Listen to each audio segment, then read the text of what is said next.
I have that level of passion that I am not just a rapper, I'm a performer. I love what I do. This is the reason why it's easy for me to go in clubs and connect with the crowd and they don't even know who the hell I am.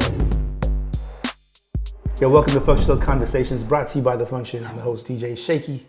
Today's guest, man, I've known this dude for a long time. Party rocker extraordinaire, MC, by way of Cincinnati, repping Long Beach nowadays. Yeah. Toquon Tha MC. What up, brother? You good? Yeah. Man. Let's kind of dive in, sort of from the beginning. I always ask this, where do you feel your creative journey started? Straight out of my mother's womb. You know, honestly, music has been a major part of my life since I was old enough to enter and understand what it was. 3 years old, I was the kid that captured the attention of family. They would set up shoe boxes and pots and pans, and I would play percussion, you know, because I played percussion. So I'm doing that, and I would be that little kid dancing and performing like the Jackson 5, and, you know, I had the family, everybody excited. Oh my God, look at him, you know, so I was that kid. And so that's when I knew. And then I think my first talent show, man, was third grade. Okay. You know, and just always having a love for music. As the old story goes, you know, we get into our parents', you know, collection or records that they have, and I, you know, learn about obviously the great artists that come from Motown, you know, to Lou Rawls, Ray Charles, to the Richard Pryor albums, to just everything. But Jackson 5 and the Jacksons definitely being my favorite as a kid. You know, but it was so much, man. Stevie Wonder, you name it, man. So that was the start of it. So what was first? You said you were playing percussion. What were you doing at the talent show? I was playing percussion. Okay. And I modeled. Oh, you modeled? In the same show. I modeled, and then I'm like, well, if y'all gonna have me doing this, I want to do my music. So, you know, they set me up on stage. I had like Jackson 5, Let Me Show You the Way to Go, and you know, playing percussion, and you know, so I had 2 songs. I was just playing percussion, man, and that's how it worked, you know, first. So were you just playing percussion for a while? Did you end up taking lessons and all that? No, I all played by ear. Okay. Everything was by ear, and then by the time, you know, I got to junior high school, I was in band, you know, so I was that kid that didn't know how to read music. I was basically Nick Cannon in drumline. Oh, okay. I was that dude that came in that was embarrassed to say, hey, I don't know how to read it, but I was so good, they let me just rock it anyway. Right. So I just learned different things that, you know, stuff that I needed to learn. I think I learned to read music a little bit, but it didn't stick. So, you know, I just, you know, played. And then there was a community, it was a community center that had a band, a marching band that was in all the big parades in Cincinnati and all of that stuff. So by the time I was 12 years old, 13 years old, I was in that band, the marching band. And so we was doing the big parades, and I played bass, you know. Oddly enough, I don't know if you know, it was an MC on a record, on the album, Reflection Eternal. With Kweli and High Tech, and it was a rapper named Pycon.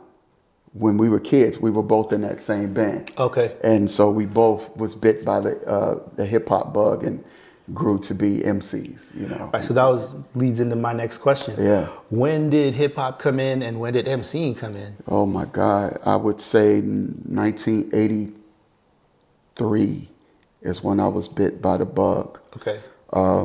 I had a partner of mine that I hung with, that I was real tight with. We was, you know, elementary school. My man, Boo Cook, rest in peace. He had family in New York. So they would travel, and he would come back with these mixtapes. And he would come back with not just the mixtapes from the streets, but also back when dudes would record radio. So when they did have the hip hop shows, WBLS and KISS, both of them had their hip hop, you know, segments, and they would play all the music that was the thing, like back in the 80s, you know. And so he brought him back, and I was like, yo, and I was hearing him rhyming, and and he was mimicking what he was hearing on the records and stuff. I was like, yo, and I was hooked. I was like, yo, that's what I'm gonna do. Then, shortly after that, Boo Cook was with those tapes made me decide, yeah, I'm gonna be a rapper. But what made me say, I want to take this serious and I want to be that, is when I was sitting at my aunt's boyfriend's mother's house on Thanksgiving one year, and they played Rockbox, Run DMC on MTV. Yeah. I was like, oh my God, that's it. It's it for me. Yeah. Like I was sold. And so after that, Run DMC has been my greatest influence in hip hop, and that's where it started for me, man. Okay.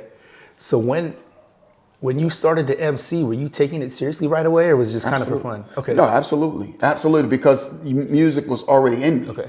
And I knew at some point, even before hip hop took over my life, that I'm going to be on the Grammys doing something, playing drums for somebody, doing something. I will be a part of show business because it was just in me as a child, so that, I knew that early. So what was your MC journey like? What did you start with? Were you solo right away? Were you in a rap group? Yeah, no, I was solo right away. That was, the time I would find myself writing to Fat Boy instrumentals, the rhyming, I'm rocking to the rhythm and the rocking to the beat. I'm rocking to the rhythm that sounds so sweet. Got the Master D and the Master C. Yo, shock the mic on the side of me. You know what I'm saying? Like those type raps that was early on. I was mimicking what the as they call it, the old school, I would say, the classic MCs of New York. I was mimicking that style as such a young child, but yeah, solo. And then, as I grew older, by the time I got in the 7th, 8th grade, I ran into this dude, they called him Eddie Bo then. And he was like, when I saw him, I saw Little Lee from Beach Street, because he was that B-boy from head to toe. And then, it was very rare to see dudes like that where I'm from. When you see somebody like that, I'm like, oh, yo, he cut from that cloth I'm cut from. He understand, he get it. Yeah. And so instantly we connected. And from there, we became a group, you know what I'm saying? And so, what was your group called? Back to Back Rappers. Back to Back Rappers. And, but we, everything, we mimicked Run DMC. We started out doing what Run DMC did. Like we was known as the baby Run DMC of our neighborhood and area. Okay. And, going into the talent shows, rocking them. He was already a popular dude anyway in the streets, you know what I'm saying? Everybody knew him. I mean, from the people our age to the elders, the OGs. He was just one of those spirits and energies that everybody knew and liked him, He gonna talk shit with the older guys. Hey, I see you over there. Man, shut up, man. I'll punch you in your face. Hey, you better get on with your little crazy ass, So he was that dude. So I hung out with him. So instantly I just had an in with, because I was new to that neighborhood, because I lived a little further, but I just went to the same school with him. So I was down in the, he lived in the ghetto. People say the hood. I said there's a difference between the ghetto and the hood. Yeah. In the hood, you might still have green grass. In the ghetto, straight projects. You know what I'm saying? As you see on Good Times. That's, what I'm saying? So, right. But that's that. Yeah, I kind of connected with my man, now known as DJ Supreme B in the ATL. Salute to my brother. What was it like? Well, actually, when did you get your first check through hip hop? Like, was it a show or, 1987. 1987, I was in a group called TNT From Above. My partner, Marky K, rest in peace. His cousin, Chrissy C. And we had a show. I think Chris connected with one of his neighbors, a dude across the street who was the organizer for talent at Kentucky State University. And so he knew us as, you know, like, yo, these kids is dope. They super dope. You know, we're nowhere near going to college, but he felt like we were so dope that he booked us to come and perform up there. Long story long, my partner, which was the lead of the group, he was the Michael Jordan of our group. He steals a car, get caught, go to jail. The night before we getting ready to go down to Kentucky State and do this show. And so I grabbed my man's DJ Supreme B, you know, and at the time he was DJ Eddie B. Easy on the cut. So, you know, so I was like, yo, well, just come with us. And so me, Chris, Supreme, we go down to Kentucky State and we're opening for a band called The Deal. You remember The Deal? Babyface. And we're opening them for them. And, you know, it was another R&B band and we rocking. And so we didn't even have music. It was just straight beatbox and MC. You know, that was the formula that we was rocking a bunch of shows with. And we went down there and we rocked it, man. And they loved us so much. When the band took a break, they came back in the dressing room and asked us, yo, the crowd out there chanting y'all name. Do y'all mind going back out there? It's like, cool. And so we went back out there and we did our thing. And I was like, what are we going to do now? What are we going to do? I was like, yo, we're just going to create this, a record on the spot. Because at the time, our group was known for just rhyming off the top of the head. Everything. We had no songs, really. We had routines. We didn't have records. So, you know, we had to do it. And I was like, just go and give me that Hard Times beat. And he would, boot, boot, boot, boot, boot, boot, boot. And we just said, Kentucky State. And then next thing you know, the crowd was like, ah, like he rapping about Kentucky State. Boot, boot, boot. And then I just rhyme and freestyle about, you know what I'm saying, things about their mascot, they this, the basketball team, and this, that, and the third. And that rocked the show, you know what I'm saying? And then when we was done doing our show, they came down in the dressing room, pulled out that money, boom, boom, boom. Paid us $150. We had $50 each. I thought I was rich. At that point in time right there, I said, yes, I'm definitely taking this serious. You know, you got 3 little kids, you know, coming from the ghetto. You like, I just got paid for doing what I love to do. This has got to be the path of my life. And that's where it started. Were you supposed to get paid for that, or you were just showing up just to perform? No, we were supposed. We were booked. You were booked to perform. The dude liked us so much so he said, "Yo, I'm gonna put y'all on the show that we doing down here." You know what I'm saying? With more established acts, but y'all are a little more polished than most of these little dudes out here rapping. So y'all like deserve the exposure. So that was, you know, that was our days of. You know, like when you seen the New Edition story when they was kids and, you know, Brooke Payne would throw them out there. That was us being thrown out there, proving that we could handle ourselves among a professional setting. So that's what it was. And we was around college girls too. Oh, yeah. Come on, man. I was on top of the world, man. Hell yeah. Yeah. So that was it. I might skip over a little bit, but when did it become a little more professional? Like, did you get signed too for Vid? Yeah. We were signed to TNT Records, which is you know, Digital Underground, Smooth, and the female rapper Smooth from out in Los Angeles, and Tupac, of course. When did you actually move? I moved to Los Angeles. I will probably say 19. I came out here for showcases back in late 1990. Started doing showcases with another group that was already signed to Warner Brothers, and we was a clique, and we was all connected. They came out here, they were signed to Giant Warner Brothers, and they put them in a movie with Kid and Play, class act. So that was a crew that I ran with, a group called Cold Premier. Salute to them fellas, my man T-Rob. So, but then it was a back and forth thing. So then between 91 and 95, I was still back and forth, you know, Cincinnati, LA. 1995, or I would say 94 is when we signed our record deal with TNT. You know, long story long with that, we signed with them. We were sitting around. We went back after, you know, he signed us and Gave us a little money for signing, whatever. It wasn't a whole bunch of money. Trust me, it was very little. But, you know, he gave us a little something anyway. And we went back home because at that time I had my first child. I had a son, you know what I'm saying? And, you know, was just young and was like, oh, well, you know, always in my mind, I'm going to go to LA. I'm going to get rich, come back, you know what I'm saying?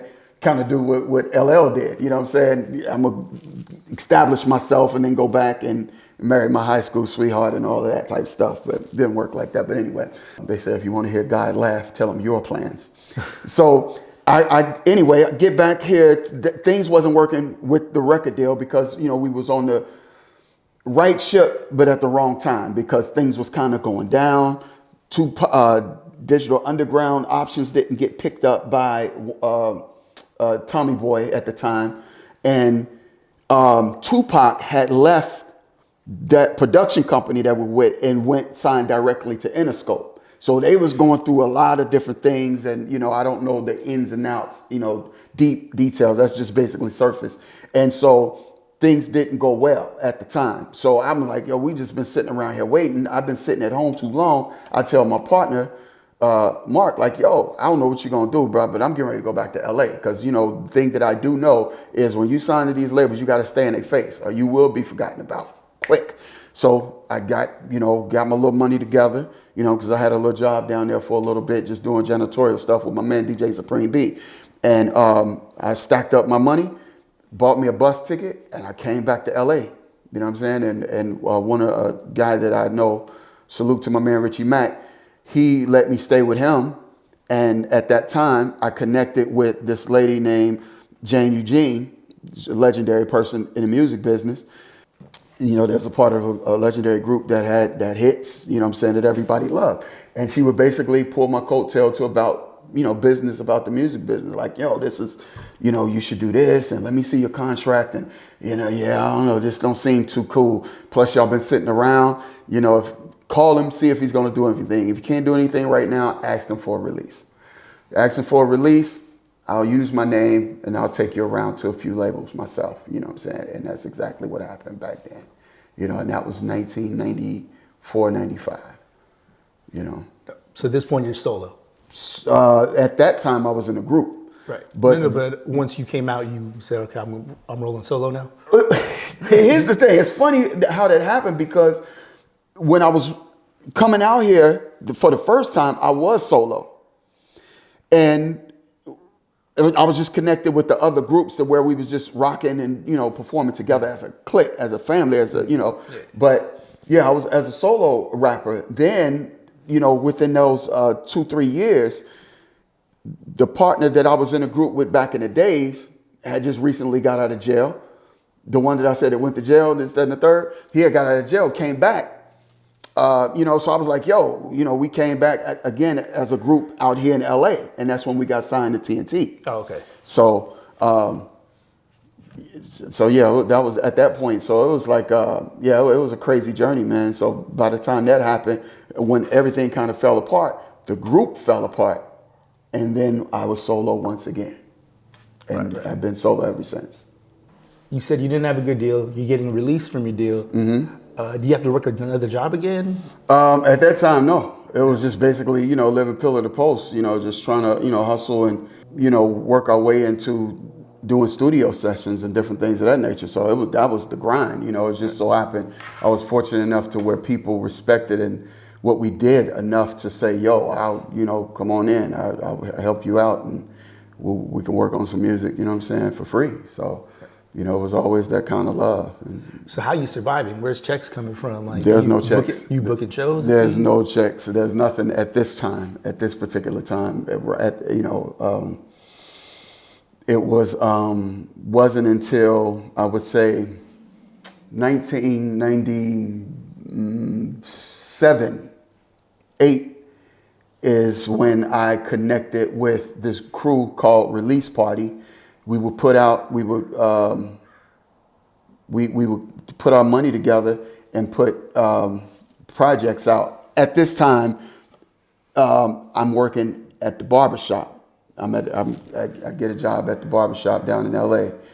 And so, yeah, I'm just basically utilizing that money to, you know, survive and pay for my career, pretty much.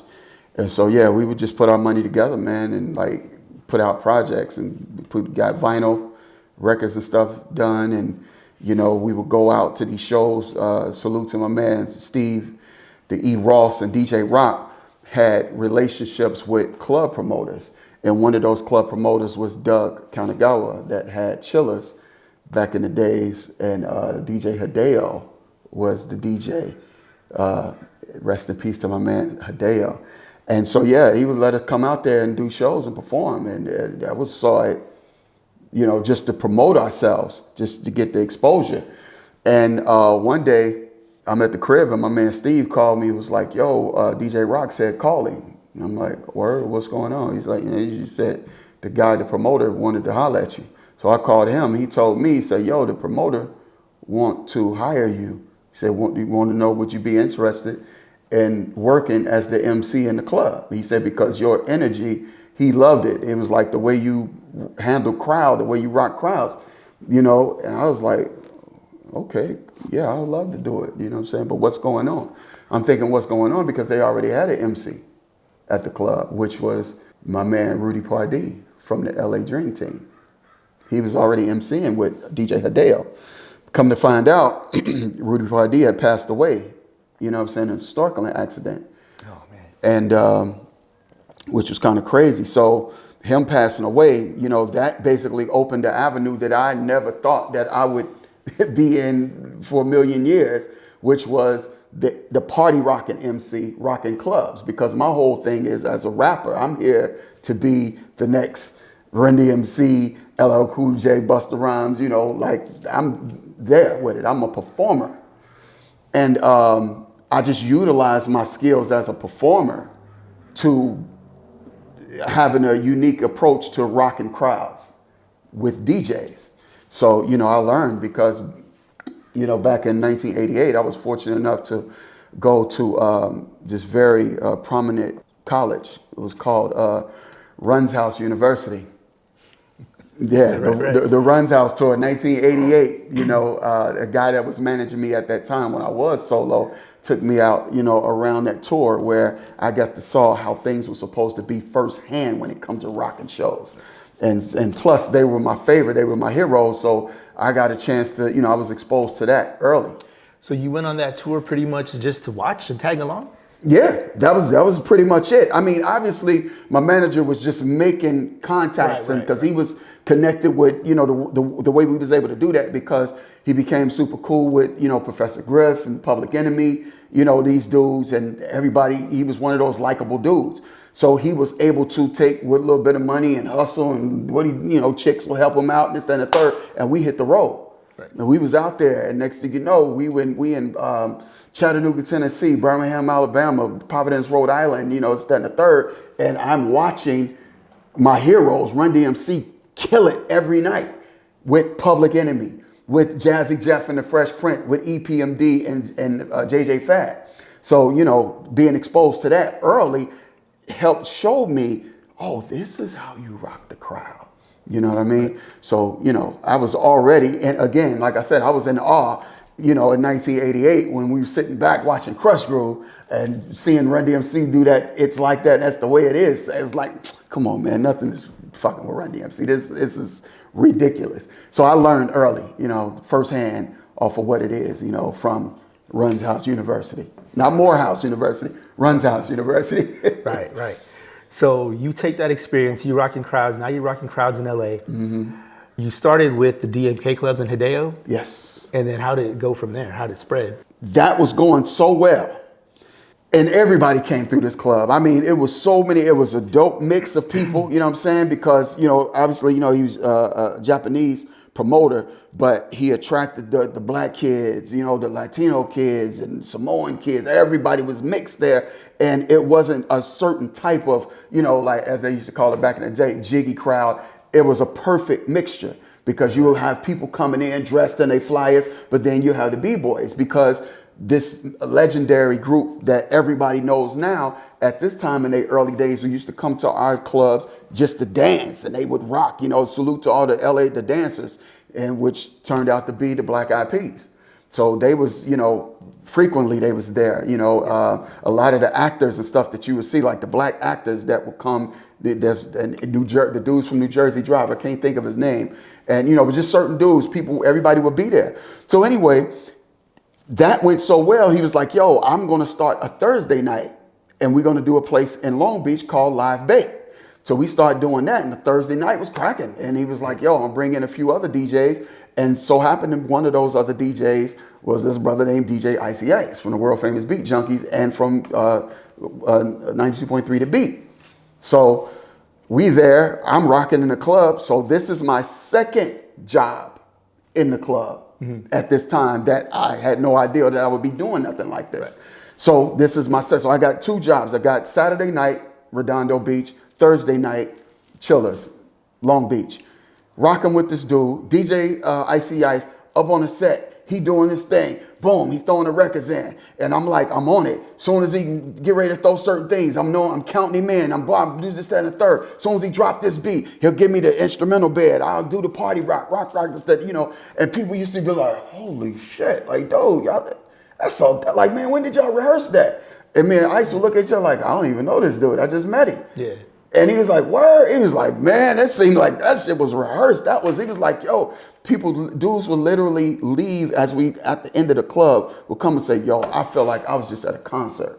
Like, that's the type of energy, that's the level that y'all had this club tonight. Right. And that's how it started. And me and Ice was like, yo, well, obviously, I'm DJ for the radio station. I do a lot of industry parties and things of that nature. Matter of fact, I'm doing a big party down at Glam Slam for Shane Mosley at the time was the champ. He had just took the belt from De La Hoya. And so, LA was, up. And he was like, I'm doing that. You mind coming through, rocking parties with me? Say less. Came out, rocked parties, this, that, and the third. And next thing you know, he just started calling me out for a lot of other gigs. And then Hideo started calling me out for other gigs. And so we doing that. And the story go on, but the whole thing with Icy Ice is how it basically happened to the point where I start taking it more serious as a party rocker and realizing, yo, you can get money for other than just being a rapper. Right. And, that's helped my relationships and my connections with other avenues, as Toquon Tha MC, as the rapper. So before you linked with Ice, you had a Thursday night and a Saturday night. Is that enough, or are you still working the barbershop? I'm still at the barbershop. I had Saturday night at Chillers, and then I had Thursday night at Live Bait. I rocked with them for I rocked with DMK for maybe about 3 years. And then he would throw special events on and off, because we used to do the Key Club. It was a big dance show. He would connect with the dance community. And so we would put these shows together, and we would rock that, and then I would actually get to perform my records, what I'm saying, with that particular club. And we used to rock that. Then he used to do another spot called Stock Exchange downtown LA, which he put me on to where he booked Pete Rock. And so I'm MCing for Pete Rock, and he would do things like that, throughout. So, that's how I started to, basically get my name out there. I'd been to the DMK clubs back in the day, and of course, I probably heard you, but I first really noticed you when you were rocking with Ice. Yeah. Because obviously Ice has been on this show. Yeah. And I've known Ice since I was like 19, 18 years old or whatnot. Yeah. So. And he was about 35 then. We're a little bit closer than that. Shout out Ice. Salute, my brother, DJ Icy Ice. Love you, boy. Yeah. So Ice bringing you around kind of gets you more and more gigs. Is there a point when did you quit the barbershop? Like, when did you just go? I didn't quit the barbershop. The barbershop quit me. In 2007, things came around to where the guy who owned the shop said, I'm going to have to close up shop. Oh, okay. Things is getting crazy. They raising, prices, and I just can't handle that. And so, I hung on, went across the street at another shop for a little bit. Things didn't work out, but I started, because I was cutting hair from 97 to 07. At that point, I was like, I started realizing I got too comfortable with this money at the barbershop. I got too comfortable with being Toquon, the party rocker. Like, you starting to sleep on you. The reason why you came to LA, you got to get in and make records, dog. You have to understand, don't forget about this. Because I never forget it. A dude told me a long time ago, he was a manager of a popular group. He said, listen, the problem with you out of town motherfuckers, man, y'all come out here in LA, y'all get too comfortable. You got to be real careful. He's like, what you mean by that? He said, because y'all from another city, another state, y'all get up under the sunshine, these palm trees and get here with these pretty chicks and think y'all made it. And it's the truth. You know, because a lot of times a lot of our energy, you know, you're young, you going into, you know, meeting the women. That was a part of the whole thing. And you know the legendary saying about what do you call it? The legendary saying about rock stars, right? They say, what's a rock star without a girlfriend? Right. Homeless. Yeah. That's the truth. Yeah. You know what I'm saying? So a lot of that, you know, so we mess around and get too comfortable out here. A lot of times, you know, we think it's just survival and we think we're doing it well, but nah, bro, you got to really focus. So anyway, I had to come back to, I had to make a decision and say, well, what are you doing with your career? Like, are you going to just sit and just do nothing and wait around for something to happen? Or you got to make it happen yourself. So I said, you know what? You know, naturally, I wasn't one of them hustling type of dudes like a Jay-Z or a Master P, but I said to myself, well, I have to make something happen. So utilizing the outlets that I had to say, I'm going to go back to what I learned with the release party and putting out records. And I said, well, I'm going to do my own thing, you know, create me a record called Flowtown Entertainment and put out records. I told Ice, this is what I want to do. And I'm skipping past, you know, because obviously me and Ice had connected together as a group. Right. But I told him, and this was the time he had Stax Records, you know, Fat Beats, all the other, you know, mom and pop record shops was around that was supporting the hip hop. So I just learned the game fast and was like, yo, I'm just going to go out here and rock it independently. So I became an independent label artist and was on my grind. So I'm like, oh, okay, that's how Keep Cool and all of them doing it over there. Oh, this is how, you know, these artists doing it. So, and I just started learning and you know, getting my records out there in these stores. So let's break that down for like just people in general, right? As an independent artist, like how do you pull that off? Where does money come from? Like, are you making a living off of that? Are you having to do another job to fund that? Like, how's that? Well, yeah, how's it all working? Absolutely. Again, as I said before, my barbershop, me as a barber was helping to fund my music career. That was it. Plus the club gigs that I had. So between the club gigs and the barbershop, I'm utilizing that to pay for my studio time. I'm utilizing that to pay for mastering. I'm utilizing that to pay for artwork. I'm utilizing that to pay for, go to the plant and get my vinyls done up and get CDs pressed up and all of that. That's how that worked for me. You know what I'm saying? So I just invested in self. That's, you know, how it is. And then, you know, when I started making a little bit of money, just selling these little CDs, it wasn't really a lot because, again, you have to have a lot of money in order to hopefully get something back from it to be on the level of like a Master P and the way them doing it, them cats was doing it out the trunk. So, you know, yeah, it's just basically funding myself, you know, for the most part. From then up to now, you still rocking clubs. Absolutely. Right? What else are you up to? Trying to get to the point of now taking this thing serious to learning what it is to book myself as Soul Elevation as a group, not going in to hype the crowd up for people drinking and dancing. Yeah. It's how do you get in that avenue to where I'm now opening up for doing shows with people like Percy P, Kweli, you know, Diggable Plant, whoever.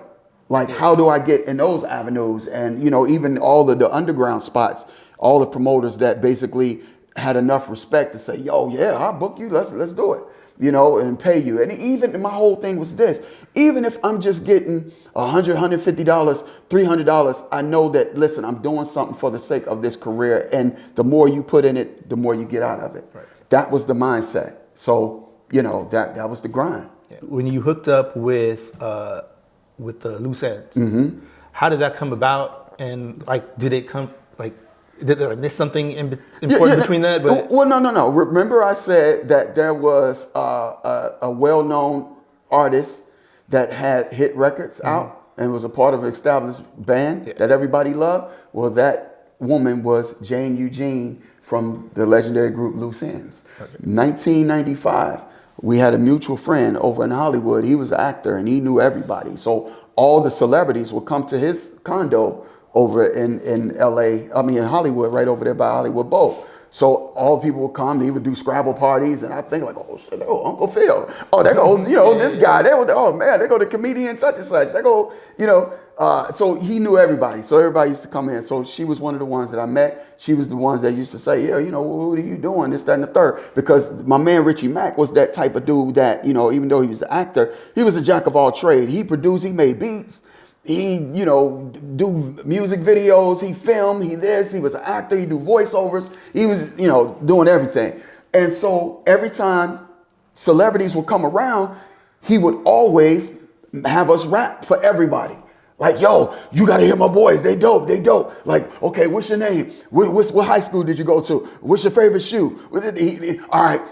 And he'd just start beatboxing and have us rap about everything they had on and all of those type of things. And everybody was like, holy shit, at this time. Because you got to remember, this was early in the days where a lot of people knew nothing of freestyle artists. You know what I'm saying? Nobody knew nothing about this. So it was new to a lot of people. So they lost their mind, especially more so in LA. Like New York, it was probably back in the Cold Crush days when you may have seen somebody doing, but the way we were doing it, later known to be the way that, you know what I'm saying, the world started to know a legendary, my brother, you know, MC Supernatural, like, you know, became the king of it, but nobody knew of that back then. So it was an amazing thing. So again, as the celebrities, he had us rapping for them. One of them was Jane Eugene from Loose Ends. She said, I like your energy and the love, the way you rock, this, that, and the third. So we became cool. And she said, you know what, eventually when I go back on stage, I want you to rock with us because you understand and know how to handle that crowd. And these are her words. You can go on my EPK, Soul Elevation EPK on YouTube, and, you know, her, Charlie Tuna, Rocka, you know, salute to them who showed me love and support for that, to tell my story. That's dope. And you're still touring with the band now? Still on the active, road. yes. I mean, I'm assuming touring with the group is a little more lucrative than clubs. Yes. A little bit more, especially the more we perform. Right. You know, the more you get, you know. You paid per show? Per show. Okay. Yeah, per show. And so, you know, these are the things that's basically helped take things to the next level for me. Right. And so between the Loose End gigs, beside that, I've also, just within my reputation, been known to be a host, which is crazy because, rewind back a little bit, when I was in the 7th grade, I asked the music teacher, can I be in a talent show? He said, yes, you could be in a talent show, only if you host it. I'm like, what you mean? Like, he's like, right. All right, well, if I can perform, whatever, you know what I'm saying? I hosted the talent show. Did not know that this man obviously saw something in me that I would be doing 30, 40 years, you know, 30 years later. You know what I mean? And now, you know, I don't only just do things musically. I've been hosting, you know, events called, you know, the BitCon, you know, Blacks in Technology, big events and things of that nature that's, you know, paying a little more than music gigs, you know, doing events where I'm the host of, you know, you got big shows with Bobby Brown and Albie Shore and Chubb Rock and this, that, and the third. You know, all of that came from me being one of the, you know, official host of Rock the Bells back in the days. You know what I'm saying? Right. So, you know, that's what I was really basically getting my feet wet and all of that, to now where, you know, I learned that you can do more than just rap. You can host. So I became a host. So this is my job as, you know. I mean, hosting is just emceeing without the music. There it is. There it is. And that's exactly what it is. I mean, an MC is a massive ceremony. That's what the host is, right? So say that. You have to wear a suit sometimes? No. They know that Toquon is going to be hip hop wherever I go. All right. Even if I do put on a tie, right. I'm doing it in such a way where, you know what I'm saying, the flavor is so crazy. I got the Timbs with it or the shell toe Adidas. Or, right. You know what I'm saying? But I'm still going to be hip hop. They know who you are. Yeah, absolutely. That's dope. And you're still hosting a lot now? Still. Okay. Still. So you've been out in LA for a while. Yeah, and man. You kind of you getting by doing what you've been doing. Near 32 years. LA. All right. Yeah. So, and we kind of talked about this while we were getting set up and all that. And it's kind of a question for the average person, the people just kind of getting into it. Like, do you have a plan for like retirement? What's your long-term goal?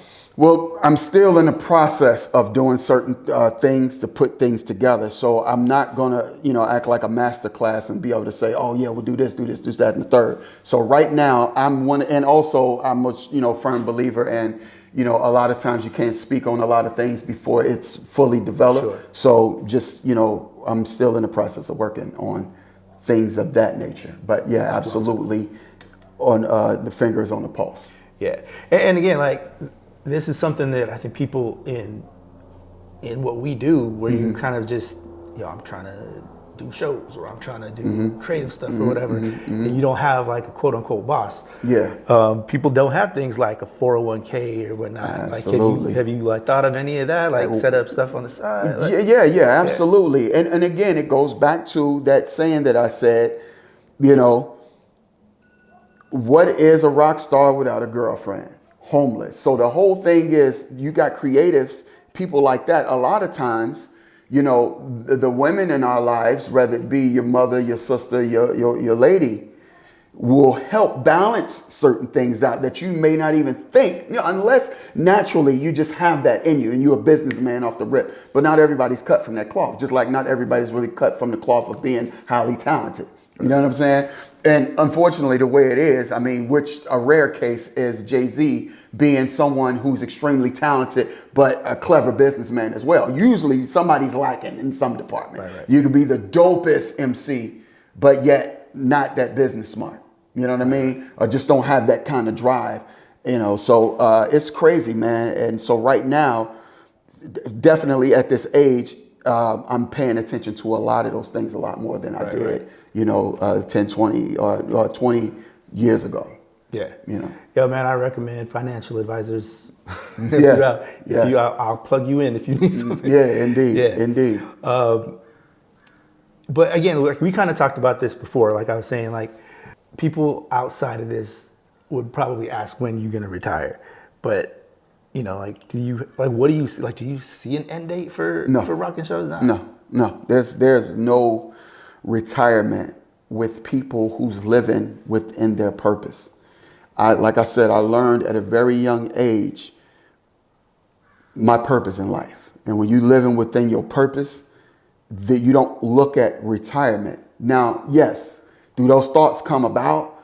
Oh, what happens the day you can't do this anymore? But even the day that I can't physically get up there and rock the crowd, somehow I'm still going to be a part of the culture. Sure. You know what I mean?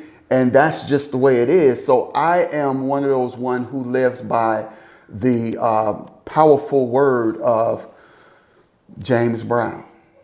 He had a line that he said, "Do it to death." And that's exactly what he did. He did it to death.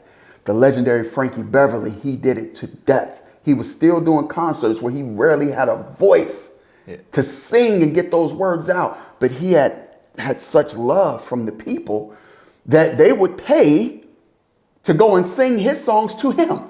Yeah. You know what I'm saying? Yeah. And he did that until he couldn't do it anymore. And, so again, I have that level of passion that I am not just a rapper, I'm a performer. I love what I do. This is the reason why it's easy for me to go in clubs and connect with the crowd and they don't even know who the hell I am. Yeah. Whether it be a small bar or whether I'm on big stages at Rock the Bells with 60,000 people. I got people in the palm of my hand doing what I tell them to do because it's the passion and the love that I have for the art of rock and performing. This is not even a question, but this is more of a statement. But me particular as a DJ, I get super picky on who's rocking the mic for me. Like sometimes I'm like, as soon as somebody strange picks up the mic, I'm like, oh man. But with you, I always know it's a plus and not a deterrent. You know what I'm saying? I know it's going to elevate what I'm doing. Unfortunately, Shaky, is like anything. Certain people should not be doing certain things. Unfortunately, we have a culture where you don't have to be that talented.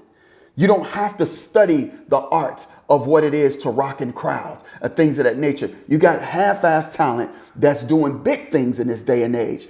If we were anything like sports, NBA, NFL, you have to come with a high level of talent and skills to even make it in this. Or if I said hip hop was anything like American Idol, you have to come in and you got to audition. Right. And easy for those that don't really have that level of talent, they get sent home. Or if you really look stupid, they're gonna laugh you off the stage. Ah, that was cool. Thank you for coming. The hell is he doing here? Yeah. See, we don't have that in hip hop. Too many people can come in and just get in and do this thing, and overnight you think you're a star. You think you worthy of being up here with the people that's been working for years doing this on a whole nother level. And because, like I said, I come from the days of seeing this from the Runs House tour, I see the people that's on the underground that really think that they this, but even, there's layers to it. You do this, you're good. But I would tell them, like, you are a local bar talent.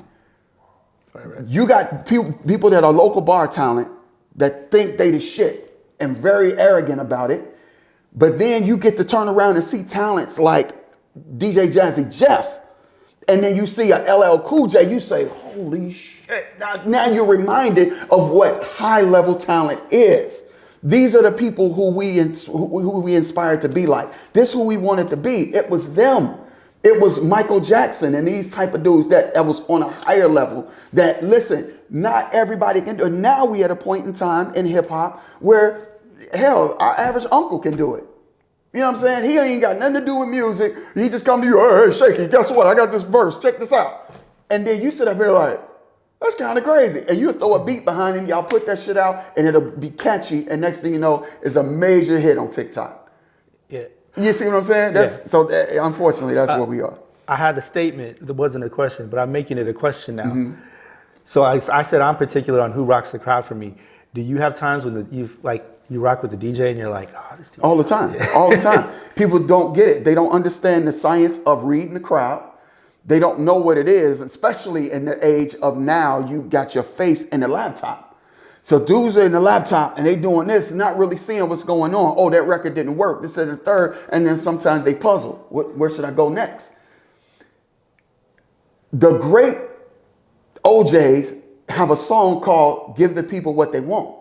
So if you're in whatever type of crowd you're in, you have to understand the pulse of what that is and rock that. A lot of dudes just don't get it. Right. Again, going back to half talent dudes who may have people who's putting them on platforms where they can DJ and they're doing certain things and they think they're professional. But you're not. It takes a lot of thought and skills to sit up here and say, what is it that Jazzy Jeff is doing? How did he get to that level? How is he so good at timing?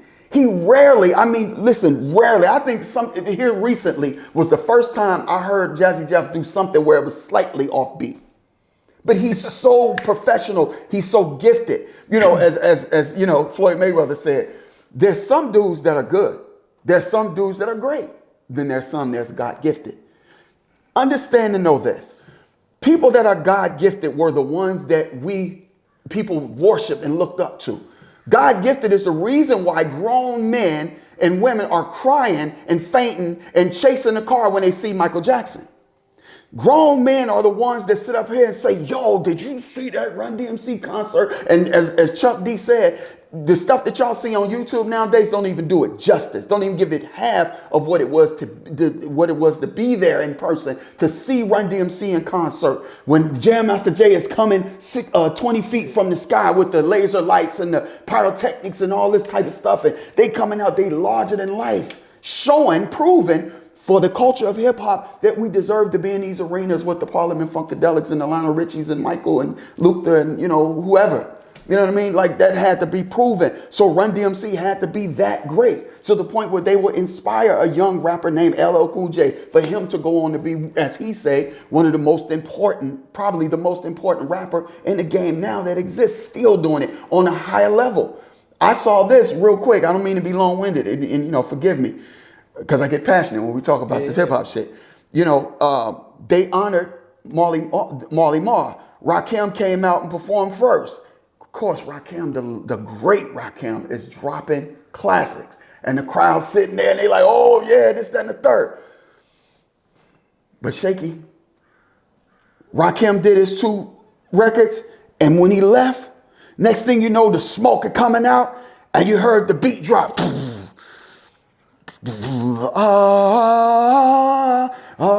LL come from up under the stage, you know what I'm saying? His arms wide open, the smoke is going, this, that, and the third, you know, don't call it a comeback. In the crowd, everybody leaps up, and they like, yeah. See, it's levels of knowing how to be an artist.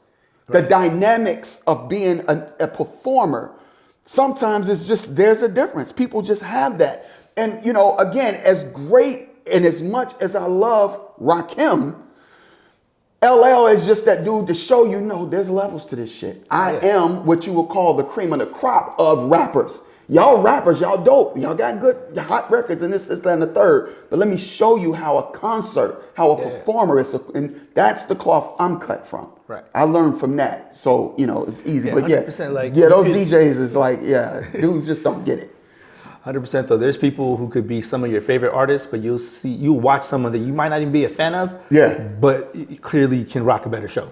But because, and I heard this from the great Dougie Fresh, you know, the thing is, because we come cut from that cloth is when this crowd don't know who you are and they don't know your record, you have to sell your record to them. So you sell them on your record by having a dope show, having the stage presence. You know what I mean? So stage presence is just as important as how dope your beat is. You know what I mean? So this is what it is. And yeah. I've been blessed to like open for Dougie Fresh. Yes. And I think he did like a 20, 30-minute set. Mm-hmm. He did 2 songs. Everything else was just rocking the crowd. You see what I'm saying? Because he's cut from the cloth of DJ Hollywood. DJ Hollywood was one of those dudes that, you know, unfortunately he didn't get to make records like the other legendary dudes, but he was the dude that was known in New York, and he was getting good big gigs at the Apollo and all these type of things, and he would chant over these instrumental and beats and this, that, and the third. So DJ Hollywood was that dude. Dougie Fresh said that was the dude that he learned from directly, and he came from that cloth, and Chief Rocker Busy B. So, and I'm saying this because I didn't understand the nature in which that I would eventually find myself in. I'm thinking I'm going to be, you know, I'm a rapper, I'm an MC, I'm, you know, like Keith Murray, like Redman, like Meth, like all of these dudes, you know, I'm that. But then knowing and understanding like, oh, okay, rocking the crowd, you know, that's an art form in itself. Having stage presence, you know what I'm saying? Or as they call it, swagger or whatever, you know what I'm saying? It's like, damn, why is it when Slick Rick got out on stage, he looked like royalty? You know, it's different. And then also understanding there's different parts and, you know, sects of hip hop where, you know, you got the underground dudes, you know what I'm saying, where we rocking the shows with, you know what I'm saying, the greats like Far Side and Dilated and, you know, just a lot of different dudes. So I've seen it from that perspective of how dope these dudes are, but they don't have to really worry much about image. You know, they're going to rock like, you know, throw your Public Enemy t-shirt on my jeans and go out there, and it's about the skills. Right. But the generation before us, it was about the full package. Yeah. So that's why when you see Slick Rick, he looked like royalty. When you see LL, he looks bigger than life. When you see Big Daddy Kane, funny, real quick, we was at a show one night. I say I'm there, Razzcast there, Super Nat there, we all on the side. Big Daddy Kane performing. And, you know, it was like as much as people have given us praises for what we do, we still have to look at our master teachers. Yeah. Because we all looking at Kane like, yo, this, you know what I'm saying, this dude is still amazing and put on an amazing show. And he's killing it, man. I mean, just stage presence, doing DJ skits and different things that, you know, let you know that it got to be more than just performing your record. And, you know, we sitting there like in awe. You know, the same way it was when we opened up for DJ Premier. out at the spot in Orange County. We opened up for DJ Premier, the whole crowd just that and the third. And, you know, as legendary as the Beat Junkies are, when DJ Premier going up there doing his thing, he up on the platform rocking, and you know, at this time, you know, Guru's already gone. You know, God rest his soul, rest in peace. But he's performing like as though Gangstar is still performing, and it's looking. And then I'm watching it. You know, the junkies, they looking at him like, yo, this is the master teacher. This is the dude that's, you know what I'm saying. And so again, we all learn from, you know, the greats.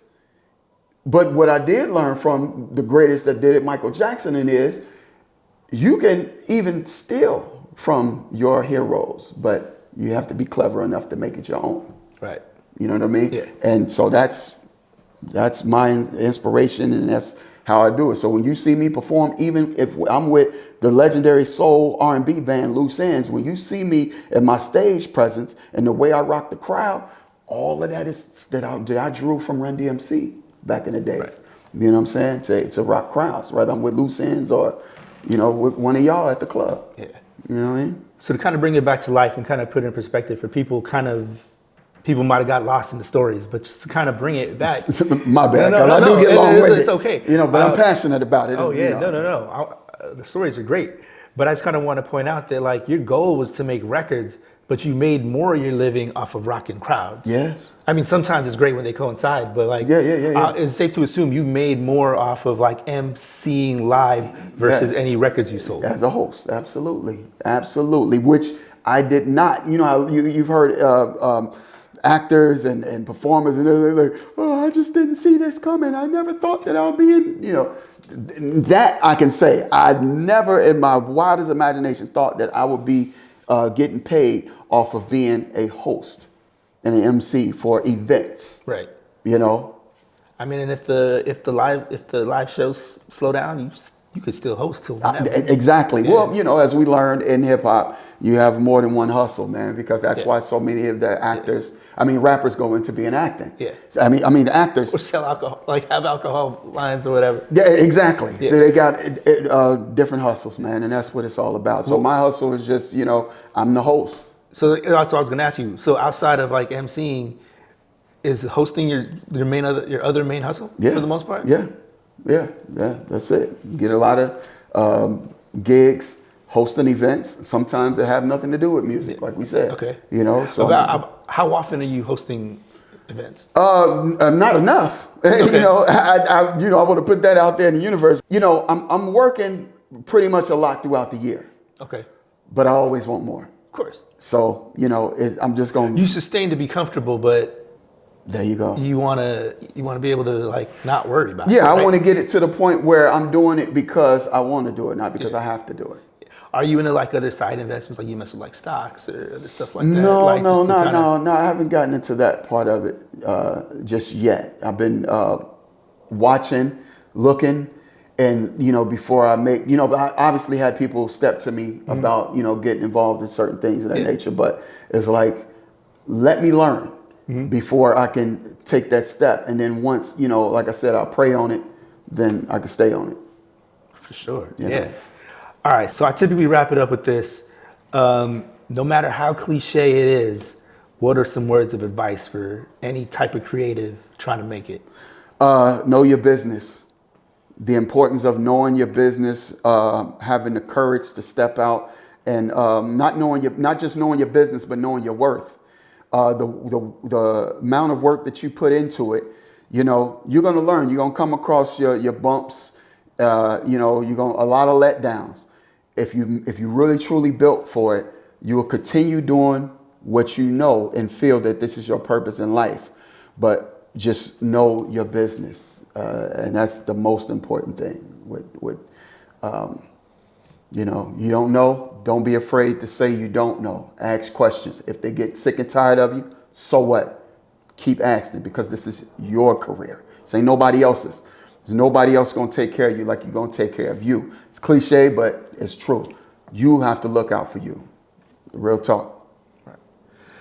Yeah, so again, my final takeaway, like I was just saying a second ago, you had a plan, but it's still part of your plan, but you kind of, you know, you've made your way other ways. Doing something that I had no idea that I would be doing. And I'm grateful for it because even though it's a little different, it's still within what Toquon is. Right. As a performer, as an MC, you know, it's just basically a personality.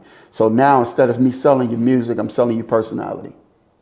That's basically it. You know what I'm saying? So that's where I've been with it, man. And I'm fortunate enough to where, you know, I'm still working as an artist today. You know, I'm still relevant in the game because, again, it's a lot of, we came out here 12 deep and I'm the only one left.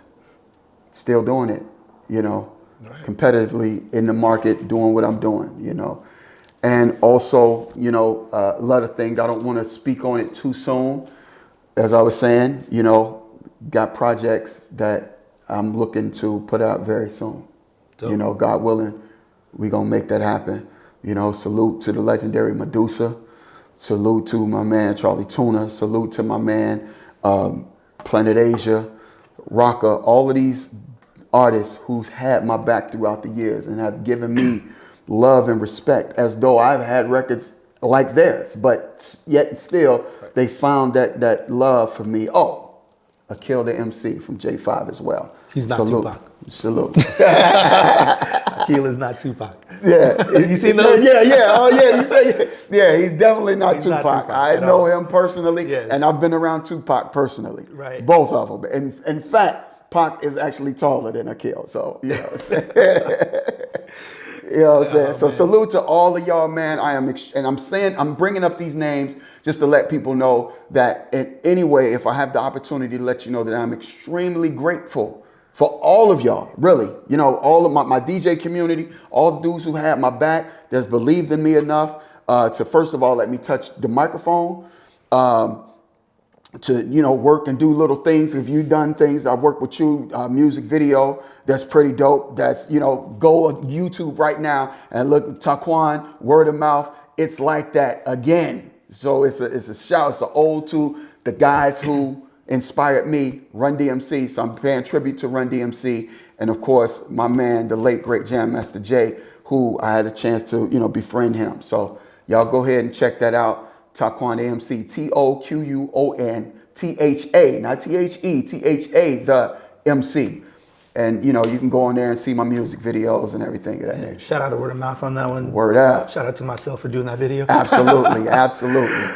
But yo, man, when the projects come out, shoot them my way. Yes, sir. And, Yes, sir. We'll chop it up again soon. Oh, But thank you man, for I wish making I it had out. a thing we can hook up right here so I can play the beats for you right now. But, you know, but not just beats, it's full records, but I'm sending them to you. We'll say for the Indeed, full record. indeed. Yeah, God willing, we're going to make that happen, man. All right, man. Thank you for making it out this way. My guy, man. I appreciate you, man. Thank you for, you know, believing in me enough to, you know, just put your energy in what it is, man. So, you know. Oh, man. Thank you. For DJ Shaky! Yeah. Catch y'all next time. All right. Toquon Tha MC. Salute. Look me up on Instagram and all of that. I spelled the name out. Toquon. I'm going to spell my name one more time. Check it. It's the Toquon. Yup. Y'all get it, man. Toquon Tha MC. Shake it. We out. Peace. Peace.